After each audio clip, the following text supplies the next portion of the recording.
We had Ryan Abraham on here on the college football show earlier this week from 247 Sports on USC, and we asked him about high school football recruiting in the state of California, Southern California in particular, because there have been a lot of movement just in regards to people leaving California, number one.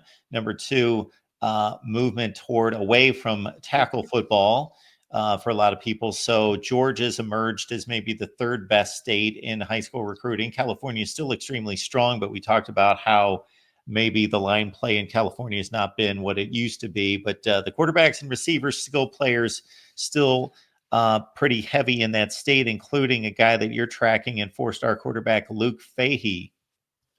Luke Fahey was playing with California Power. I mean, they were just dynamic. Howie had, Fahey had a whole bunch of receivers, Georgia commit, Bowman, who we're going to talk a little bit about later. But I mean, he had 23 touchdowns. Of course, he's out of Mission Viejo. He's another quarterback that's definitely been on the rise, been on the ears of a lot of programs lately. Could be a long, maybe not a starting quarterback for some of these bigger programs, but definitely has a lot of skill that you can build around. He had all sorts of all sorts of guy. We're going to talk about Vance Spafford, that tight end Bowman. He just has a great command of the offense. He was really accurate all weekend.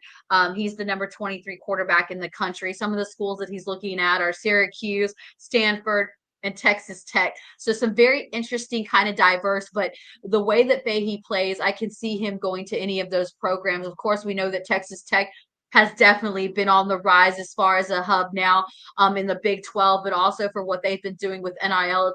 We saw what they did with the transfer portal, the elite class, as far as the football package, players that they put together. But Texas Tech is really kind of winding in. So, Fahey, not so much on the radar with some of the bigger programs, but definitely a strong skill set that could be, again, a good talent with the right fit, like a place like Syracuse or like Texas Tech, that maybe the first choices of many of these power quarterbacks, but again, could be a great fit for him to really shine and potentially be a starter.